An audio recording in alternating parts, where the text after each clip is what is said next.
भक्तीच्या जवळ आपण पोहोचत आहोत याची जाणीव भक्ताला व्हायला लागते. That is the philosophical aspect of Hanuman and Sita meeting.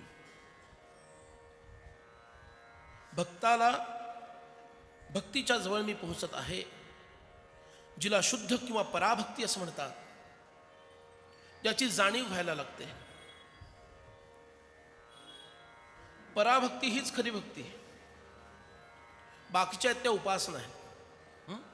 सात्वस्मिन परमप्रेम रूपा अमृतस्वरूपाच असं नारद मुनींनी सांगितलं.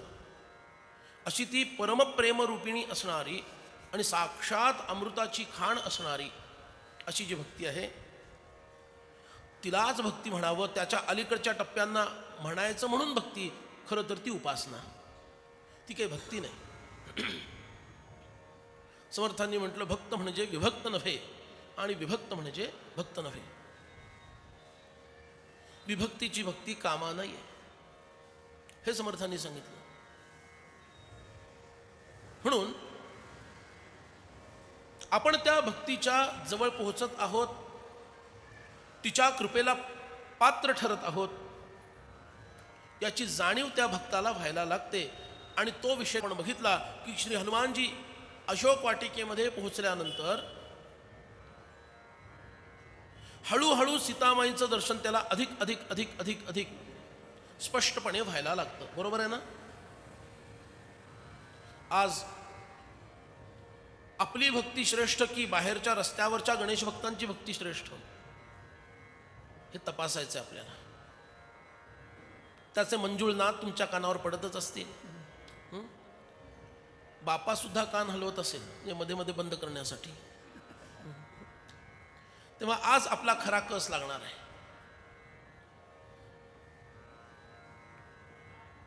आणि हा भक्त तिच्या जवळ पोहोचतो. त्याच्या आधी सांगितलं वैधी स्वरूपाची, रागात्मिका आणि परा.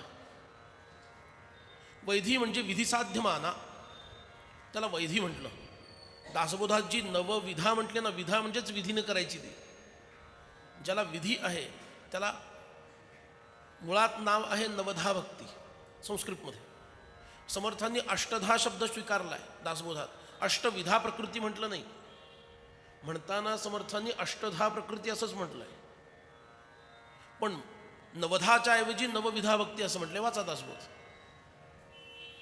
काहीतरी कारण असलं पाहिजे, नाहीतर जर नवविधा तर अष्टविधा पण व्हायला पाहिजे, किंवा अष्टधा असेल तर नवधा तरी व्हायला पाहिजे. बरोबर ना? काय हो, तुमचं दहा नाही चाललं बरं? हां, तर 9-10 तुम्ही वाजवाल इथं. हां, तेव्हा अष्टधा प्रकृती आणि नवविधा भक्ती याच्यातच विधिसाध्यमाना भक्ती समर्थांनी समोर ठेवली.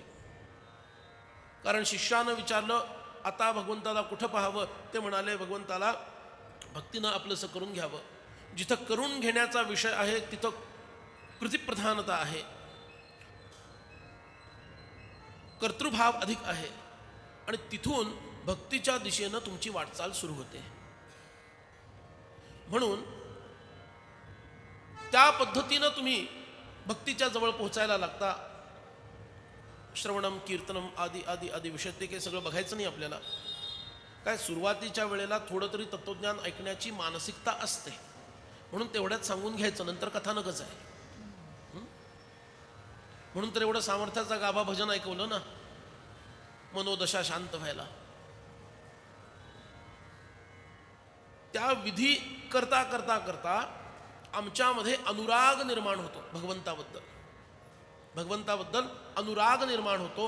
आणि म्हणून पुढच्या टप्प्याला रागात्मिका असं म्हटलं.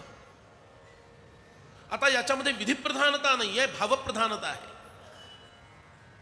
तिथं काय आहे? भावप्रधानता आहे. तुमच्या मनामध्येच भगवंताचं स्मरण चालू आहे, मनामध्येच भगवंताचं चिंतन चालू आहे. म्हणजे तुम्ही विधीकडून कुठं पोचलात? भावाकडे पोचलात. म्हणून विधिप्रधानतेकडून भावप्रधानतेकडे गेलात, तिला रागात्मिका म्हटलं. आणि जेव्हा ती सुद्धा परिपक्व होते, तुमचा भाव इतका स्थिर होतो की तो भाव कुठल्याही प्रतिकूल अथवा अनुकूल परिस्थितीमुळं ढळत नाही, दृढ राहतो. अनुकूलता आली की आपण भगवंत विसरतो, सगळ्यांना माहिती आहे. प्रतिकूलता आली की भगवंताला नावं ठेवतो म्हणून तो आठवतो. ते काही खरं नाही.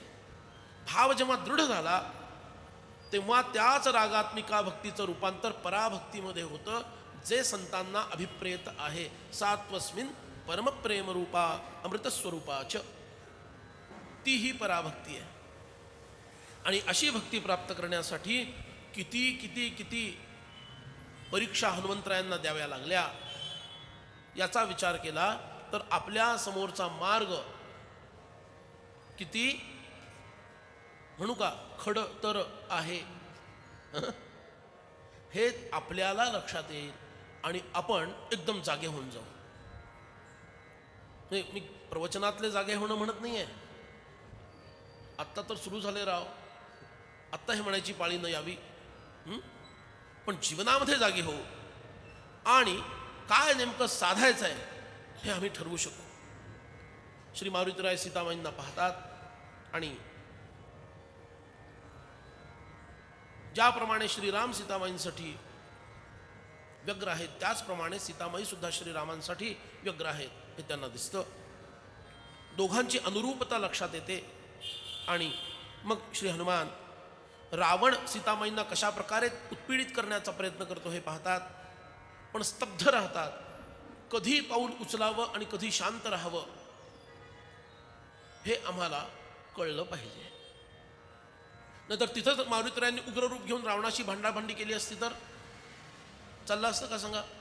अजून श्रीरामांची भार्या सीता हीच आहे हे अजून त्यांच्या मुखातून आलेलं नाहीये, कन्फर्मेशन आलेलं नाहीये. हा आतताईपणा झाला असता. आणि म्हणून मारुतीराय अत्यंत स्तब्धपणे काय घडतं ते पाहतात. इथं मारुतीरायांच्या संयमाचीही परीक्षा झालेली आहे, क्रोध नियंत्रणाचीही परीक्षा झालेली आहे. अरे किती किती परीक्षा द्याव्यात एखाद्याने. आपण 3-4 परीक्षा तर पाहिल्याच आहेत. चारित्र्याची परीक्षा सगळ्यात मोठी ती पाहिली, पण आता इथून पुढं क्रोधावर नियंत्रणाची परीक्षा आहे आणि ती मारुतीराय देतात. संयमानं तिथं शांत बसून राहतात आणि जे काही चाललेलं आहे ते सगळं पाहतात. आणि मग रावण जेव्हा पाय आपटत आपटत चिडून निघून जातो तेव्हा हनुमंतराय सावकाशपणे सीतामाईंच्या जवळ येऊन पोहोचतात आणि त्यांच्याशी सुखसंवाद साधतात, नव्हे तो प्रारंभ करतात. हनुमंतरायांच्या लक्षात आलं सीतामाई शांत झालेल्या आहेत. This is the right time to approach. एखाद्या मोठ्या व्यक्तीकडे जायचं असेल तर काळ वेळ बघून जावं. बरोबर आहे ना. नाहीतर अशा विचित्र वेळेला जर जाल तर ती वेळ काळ बनून तुमच्या समोर येईल. जय जय रघुवीर. सीतामाई म्हणजे साक्षात जगज्जननी आहे, शांत आहेत, स्थिर आहेत. आता आपण जायला हवं. पण हनुमान कसं चिंतन करतायत बघा. किती अवघड टास्क त्यांच्या समोर आहे. अजून त्या सीतामाई आहेत हे कन्फर्मेशन झालेलं नाही. आपण म्हणतोय जोपर्यंत त्या स्वतः मी सीता आहे, राम भार्या आहे, जनक कन्या आहे, दशरथ स्नुषा आहे असं जोपर्यंत त्या स्वतः म्हणत नाहीत तोपर्यंत त्याला कन्फर्मेशन नाही. आणि हनुमंतांच्या लेखी रामाचं दौत्य म्हणजे दूतकर्म पूर्ण झालेलं नाही. मानतायत की ह्याच सीतामाई आहेत आणि त्यांना माहिती आहे की मी हे मानतोय, माझी मनोदेवता सांगते ह्या सीतामाई आहेत, पण त्यांनी स्वतः ते मान्य करायला हवं. हनुमान विचार करतात राक्षसींना कळू न देता मला तिथं जायचंय. पण अशा पद्धतीनं जायचंय की सीतामाईला असं वाटायला नको की हा मायारूपी रावण वानराचं रूप घेऊन इथं आलेला आहे. किती अवघड काम आहे. 10 महिने ज्या स्त्रीला कुणावरच विश्वास ठेवावा असं वाटत नाहीये तिच्यासमोर तुम्ही धपकन जाऊन थांबणार आणि मी रामदूत आहे, हो हो तू मला कळलं बरं, असं होणार आहे का? समोरच्याचा विश्वास कसा संपादन करायचा जेव्हा राक्षसींच्या गराड्यामध्ये ती स्त्री आहे. किती अवघड काम मारुतीरायांच्या समोर आहे. का त्यांचं एवढं महत्व गायचं? यासाठी गायचं. बुद्धिमताम वरिष्ठम जे उदकौशिक ऋषींनी म्हटलं ते उगीच म्हटलेलं नाही. हनुमान विचार करतात मी रावण आहे असं यांना वाटता कामा नये. काय करावं? आणि मुख्य गोष्ट हे कार्य होण्याच्या आधी युद्धप्रसंग कुठला ओढवू नये म्हणजे मिळवलं.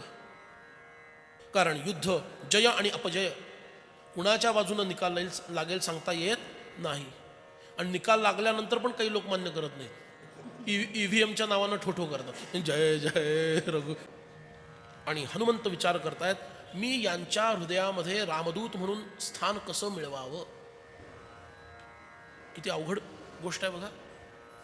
ज्या वेळेला कोणताच तर्क काम करत नाही त्यावेळेला भगवंताचं स्मरण आणि भगवंताची भक्ती तुम्हाला मार्ग दाखवते. जीवनामध्ये कधी हताश होण्याची वेळ येते. हल्लीच्या तरुणांना दिवसातून बऱ्याच वेळा हताश होण्याची वेळ येते. त्याला सोप्या मराठीत डिप्रेशन असं म्हणतात. काय झालं? नाही, मी सध्या डिप्रेस आहे. डिप्रेस व्हायचंच आहे तुला. जीवनामध्ये कुठली उपासना नाही, आचार धर्माचं पालन नाही, थोरा मोठ्यांना नमस्कार करण्याचीही अक्कल तुला नाही. तुझं आयुष्य डिप्रेशनमध्येच जाणार आहे. पण हनुमंतांसारख्या हनुमंतांच्या समोर सुद्धा जेव्हा इतका बिकट प्रसंग निर्माण होतो, आता प्रत्यक्ष एक माझी चुकीची हालचाल, एक माझा चुकीचा शब्द, त्या शब्दातील चढ उतार चुकीचा, सीतामाईंना माझा अविश्वास वाटेल. बघा किती अवघड काम आहे. सगळं झालं, या सीता आहेत हे कळलं सुद्धा, पण सीतामाईंना हा रामदूत आहे हे पटलं नाही तर काय उपयोग झाला मग? रामरायांचा संदेश द्यायचा कसा? ज्या वेळेला हनुमंतांसारख्यांना सुद्धा प्रश्न पडतो आता पुढं काय करावं, त्यांनी जे केलं ना तेच आम्ही सुद्धा करावं जीवनामध्ये. जेव्हा आमच्या समोर प्रश्न उभा टाकतो आता पुढं काय करावं. मारुतीरायांनी काय केलं? मारुती रायांनी रामचरित्र गायला प्रारंभ केला. मारुतीरायांनी रामकथेला प्रारंभ केला. सर्व प्रश्नांची उत्तरं मिळणार नाहीत, जिथं पण प्रश्नच शिल्लक राहणार नाहीत त्याला रामकथा असं म्हणतात. कारण जे प्रश्न मला पडतात त्याच्यातील 70-80% प्रश्न बिनकामाचेच असतात. त्या प्रश्न विचारण्यालाही अर्थ नाही आणि ते जाणून घेऊन त्याचं उत्तर मिळवूनही काही साधायचं नाही.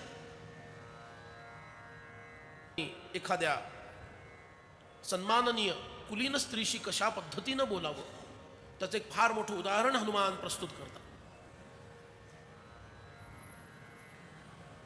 त्यांना रामकथा सांगून सुरुवात करतात. रामकथा सांगितल्यामुळे सीताबाईंना पराकोटीचा आनंद होतो. पण शाखामृगाचं दर्शन झाल्यामुळं ते अमंगल मानलं असल्यामुळं त्यांना मनामध्ये शंका निर्माण होते. त्या शंकेचं निराकरण करण्यासाठी मारुतीराय पुन्हा रामकथा पुढे सांगतात आणि अहम रामस्य संदेशात् देवी दूतस्तवागतः वैदेहि कुशली रामः सत्वां कौशलमब्रवीत्. महारुद्र हनुमान की जय. जय जय रघुवीर समर्थ. हनुमान सीतामाईला सांगतात, हे भद्रे, श्री रामांचा दूत असणारा मी आपल्या समक्ष इथं रामाज्ञेनं प्रस्तुत झालो आहे. आणि त्या संदर्भामध्ये मी काल सूत्रपात केला होता एका मुद्द्याचा, ज्याला म्हणतात व्हॉट इज युअर आयडेंटिटी. आठवतंय का सगळ्यांना? आणि मी एक मुद्दा सांगितला होता, तो किती पटलाय मला माहिती नाही. हनुमंतांनी स्वतःची आयडेंटिटी सांगताना मी हनुमान अमुक अमुक असं सांगितलं नाही. आयडेंटिटी सांगताना मी रामाचा दूत आहे असं सांगितलं. तसं आम्ही जर भक्त असू तर आम्ही सुद्धा स्वतःची आयडेंटिटी सांगताना माझं नाव अमुक हे सांगून चालणार नाही. आणि लहान मुलांना जर त्यांची आयडेंटिटी सांगायची असेल तर त्यांनी काय सांगावं हे मी सुचवलं होतं. पुन्हा दुरुक्तीचा दोष स्वीकारून पुन्हा सांगतो. आपल्या मुलांना आणि नातवांना आणि नातींना हे सांगा, तुला कोणी विचारलं तू कोण आहेस, तर पहिलं उत्तर हवं मी स्वाभिमानी हिंदू आहे. पुढचं उत्तर हवं मी स्वाभिमानी भारतीय आहे. आणि मग तिसऱ्यांदा स्वतःचं नाव, वडिलांचं नाव, आडनाव जे काही असेल हे सांगावं. ही आमची ट्रू आयडेंटिटी आहे. आणि भारतीय हिंदू ही आयडेंटिटी विसरला आहे. आम्ही आमच्या मुलांना धर्मजागृती आणि धर्मप्रेम देऊ शकत नाही आणि राष्ट्रप्रेम देऊ शकत नाही. आणि ह्याचे भीषण परिणाम सध्या भोगत आहोत. म्हणून आपलं पहिलं हे काम आहे. जय श्री